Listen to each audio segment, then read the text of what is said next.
एक गरीब लड़का एक लकवाग्रस्त करोड़पति औरत से कहता है, मैं आपको ठीक कर सकता हूँ अगर आप मुझे वो खाना दे दो जो कूड़ेदान में फेंकती हैं। वो व्यंग करते हुए ऐसे हंस पड़ी जैसे जीवन में कभी हंसा ही ना हो। क्या तुम सोचते हो कि मैं किसी झुग्गी के बच्चे की बात पर यकीन करूंगी? वो करोड़पति औरत बोली। गरीब लड़का आरव ने नजरें नहीं झुकाई। 3 दिन से वह उस हवेली के पीछे वाली गली में खड़ा होकर देखता था। हर दोपहर वो करोड़पति औरत विक्टोरिया 3 सफेद और 1 नीली गोली खाती थी और फिर पूरे प्लेट का खाना कूड़ेदान में फेंक देती थी। वो खाना जो आरव और उसकी दादी लक्ष्मी के लिए 1 हफ्ते का राशन हो सकता था, आज उसने तय किया था कि वह केवल भूख नहीं, किसी की तकलीफ भी समझेगा। मैं मजाक नहीं कर रहा, आरव ने कहा। मैं सच में ठीक कर दूंगा। विक्टोरिया की हंसी फिर गूंजी, पर उस हंसी में अब हल्की सी झिझक थी। सुनो लड़के, विक्टोरिया ने व्यंग से कहा, मैंने 8 साल में दुनिया के सबसे बड़े डॉक्टरों पर करोड़ों खर्च किए हैं। तुम जैसे को क्या लगता है तुम वो कर सकते हो जो न्यूरोसर्जन नहीं कर पाए? आरब बस मुस्कुरा दिया। शायद मैं वो देखता हूँ जो वह नहीं देखते, उसने शांत स्वर में कहा।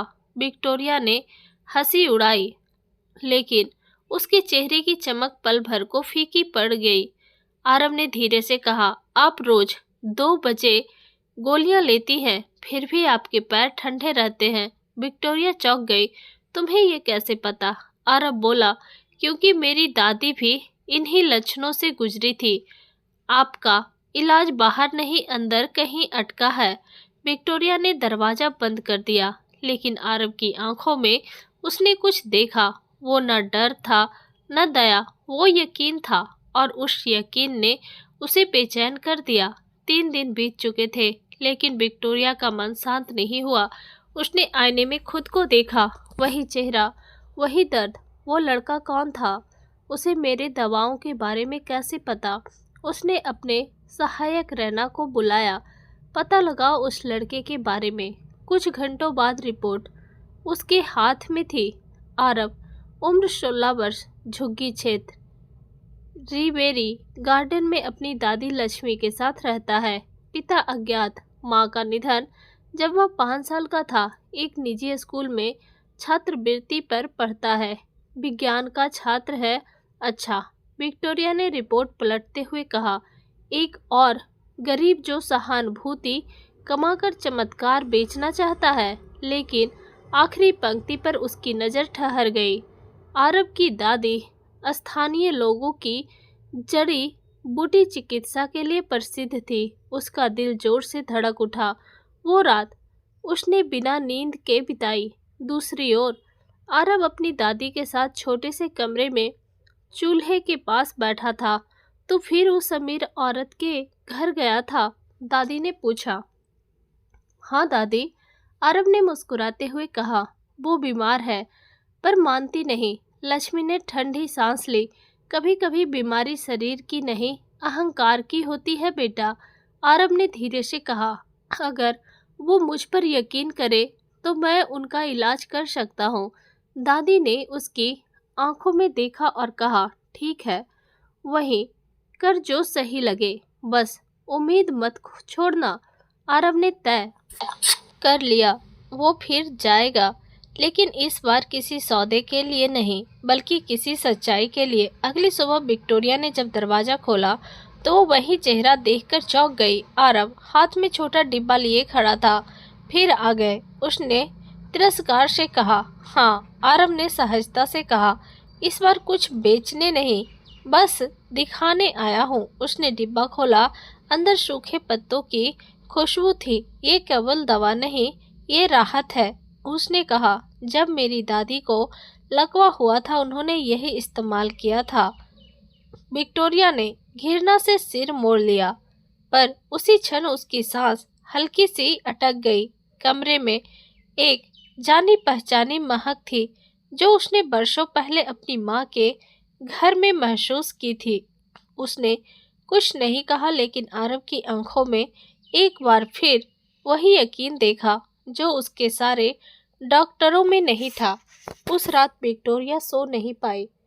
वो वही महक बार बार महसूस कर रही थी, हल्की मिट्टी सी, जैसे पुरानी यादों का दरवाजा खुल गया हो।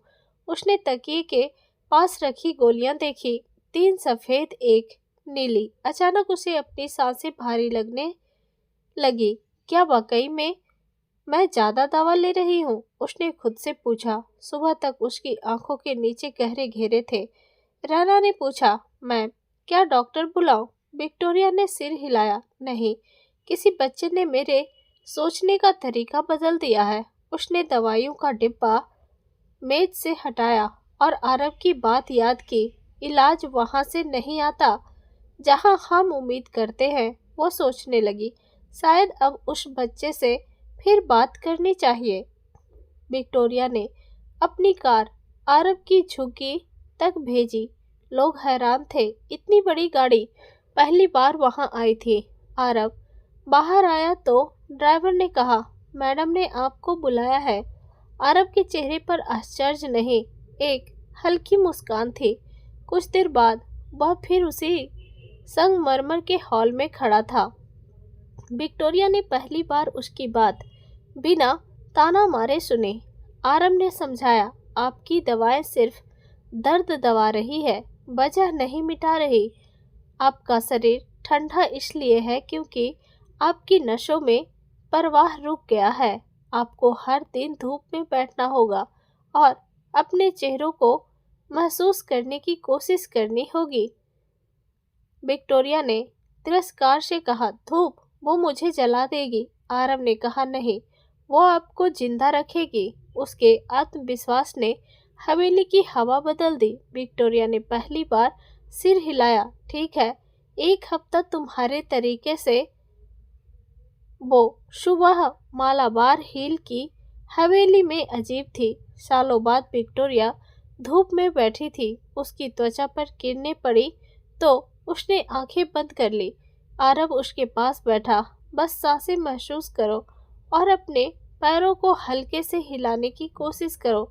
विक्टोरिया ने धीमे से कोशिश की और महीनों बाद पहली बार उसकी उंगलियों में झंझनाहट हुई। मैंने कुछ महसूस किया, उसने कांपते हुए कहा।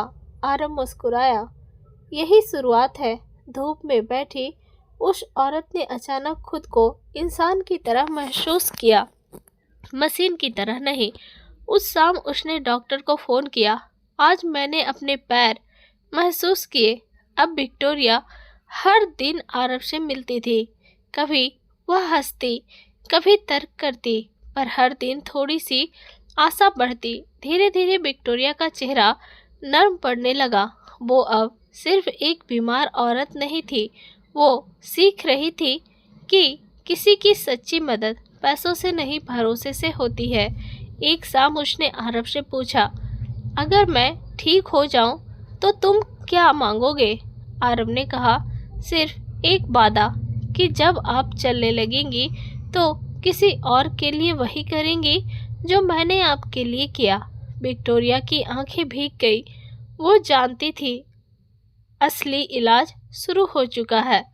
विक्टोरिया अब रोज सुबह धूप में बैठती। आरव उसकी नब्ज पकड़कर कहता, आज रक्त प्रवाह थोड़ा बेहतर है। धीरे धीरे उसकी नींद सुधरने लगी, खाने की भूख लौटने लगी।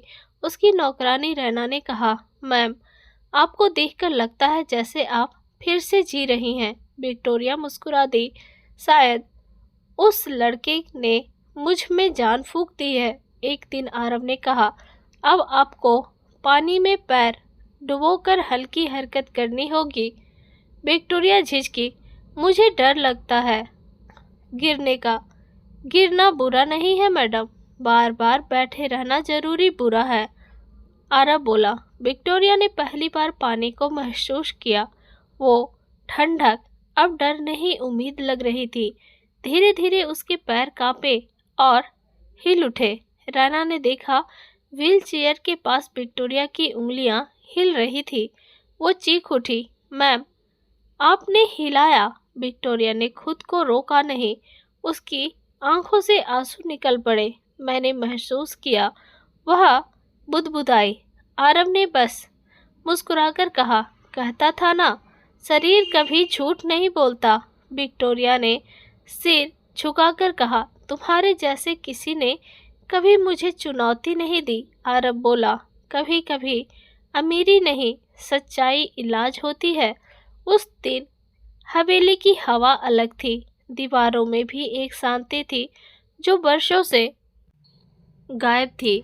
आरव ने दादी से फोन पर कहा, दादी, वो अब अपने पैरों पर यकीन करने लगी है। लक्ष्मी बोली, बेटा, जब किसी को अपनी ताकत पर भरोसा लौट आए तो समझना आधा रोग चला गया। कुछ हफ्तों में विक्टोरिया का शरीर सुधर गया, लेकिन आरव ने महसूस किया अब असली बीमारी उसके अंदर थी। आपके पैर नहीं, आपका दिल ज्यादा थक गया है, उसने कहा। विक्टोरिया ने पलटकर पूछा, दिल का क्या इलाज है तुम्हारे पास? आरव बोला, माफी। किससे? खुद से। विक्टोरिया ने सिर झुका लिया। वो सालों से अपने अतीत से भाग रही थी, अपने उस फैसले से जिसने किसी प्रिय को खो दिया था। आरव ने उसे एक डायरी दी। हर दिन लिखिए जो महसूस करे। कभी शरीर, कभी मन, दोनों एक साथ ठीक होते हैं। विक्टोरिया ने पहली बार कलम उठाई। उस दिन उसने खुद को वर्षों बाद हल्का महसूस किया। अब हवेली में दिन अलग होने लगे। विक्टोरिया हर सुबह मुस्कुराकर स्टाफ को नमस्ते कहती। रैना ने मजाक में कहा, मैम, आप बदल गई हैं। विक्टोरिया ने जवाब दिया, नहीं रैना, मैं पहली बार असली मैं बनी हूँ। आरव उसे सिखा रहा था कि कैसे शरीर और मन का रिश्ता किसी भी दवा से गहरा होता है। एक दिन उसने विक्टोरिया को बगीचे में चलने को कहा। पहला कदम उठाते वक्त वो कांपी। आरव ने कहा, डरिए मत, कोशिश कीजिए। विक्टोरिया ने धीरे से पहला कदम बढ़ाया और अगले पल वह चल रही थी। आसमान में हल्की बारिश शुरू हो गई थी और दोनों की आंखों में चमक थी, किसी चमत्कार की नहीं, विश्वास की। विक्टोरिया के चलने की खबर जल्दी फैल गई। अखबारों ने लिखा, अद्भुत, झुग्गी के लड़के ने लकवाग्रस्त अरबपति को चलाया। कैमरे झुग्गी में पहुंचने लगे। लोग आरव को एक चमत्कारी बच्चा कहने लगे। विक्टोरिया ने कहा, मुझे डर है, लोग तुम्हारे इरादे को गलत समझेंगे। आरव मुस्कुराया, जो सच्चा होता है उसे साबित नहीं करना पड़ता। मगर मीडिया का दबाव बढ़ने लगा। कुछ लोग बोले, ये पब्लिसिटी स्टंट है। आरव ने बस एक बात कही, अगर मदद दिखाने के लिए नहीं, महसूस करने के लिए होती है तो दुनिया ज़्यादा दयालु होती। विक्टोरिया ने महसूस किया, यह लड़का सिर्फ इलाज नहीं कर रहा, वो इंसानियत का पाठ पढ़ा रहा है। शहर के कुछ डॉक्टर नाराज हो गए। एक अनपढ़ झुग्गी का लड़का हमारा मजाक बना रहा है, उसमें से एक ने मीडिया में बयान दिया। विक्टोरिया की रिकवरी मानसिक प्रभाव है, चिकित्सा नहीं। विक्टोरिया ने हंसते हुए कहा, तो क्या मैं अब झूठ बोल रही हूँ? वो अब अपनी शक्ति पहचान चुकी थी, लेकिन आरव जानता था असली चुनौती अभी बाकी है। वो बोला, लोग तब तक हंसते हैं जब तक सच उनकी आंखों में ना आ जाए। दादी ने कहा, बेटा, जो सच्चाई बांटता है उसे विरोध भी झेलना पड़ता है। आरव चुप रहा, लेकिन अंदर से और मजबूत हो गया। कुछ महीनों बाद विक्टोरिया ने आरव को हवेली बुलाया। मैंने अपना एक बड़ा निर्णय लिया है, उसने कहा। अब से यह हवेली आरोग्य केंद्र बनेगी, जहां गरीब लोगों का मुफ्त इलाज होगा, उन तरीकों से जो विज्ञान और संवेदना को जोड़े। आरव ने चौंक कर पूछा, क्या आप सच में ये सब करेंगी? विक्टोरिया ने मुस्कुराकर कहा, हाँ, क्योंकि अब मैं चलती ही नहीं, समझती भी हूँ। तुम इस केंद्र के सलाहकार रहोगे। केंद्र शुरू हुआ, पहले ही महीने में सैकड़ों लोग वहां आए। आरव हर मरीज से वैसे ही बात करता जैसे उसने विक्टोरिया से की थी, धैर्य, आदर और ध्यान से। शहर के डॉक्टर अब उसके साथ काम करने लगे।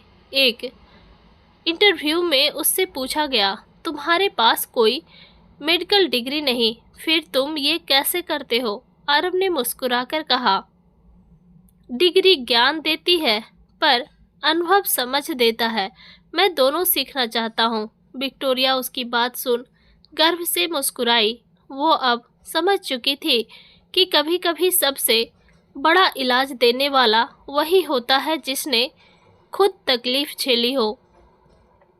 एक शाम आरव को विक्टोरिया के हाथ से लिखा पत्र मिला।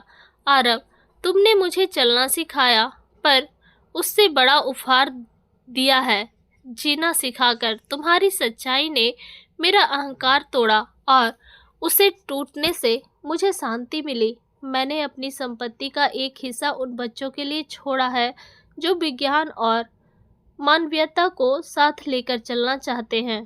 तुम उस फाउंडेशन के पहले छात्र हो।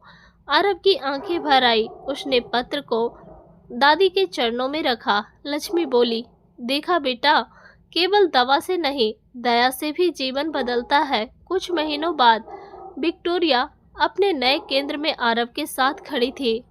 लोगों की भीड़ थी, कैमरे, तालियां। विक्टोरिया ने कहा, आज मैं चल सकती हूँ क्योंकि किसी झुग्गी के लड़के ने मुझे खुद पर भरोसा करना सिखाया। आरव ने मुस्कुराकर जवाब दिया, और मैंने सीखा कि अमीरी पैसों में नहीं, नियत में होती है। तालियों के बीच दोनों एक दूसरे को देखकर मुस्कुराए। अब कोई करोड़पति नहीं था, कोई झुग्गी का लड़का नहीं था, सिर्फ दो इंसान थे जिन्होंने एक दूसरे को बेहतर बनाया। दोस्तों, आपको कहानी कैसी लगी कमेंट करके जरूर बताइएगा। अच्छी लगी हो तो लाइक शेयर, चैनल पर न्यू है तो चैनल को सब्सक्राइब भी कीजिएगा। मिलते हैं नेक्स्ट स्टोरी के साथ, तब तक के लिए बाय, टेक केयर।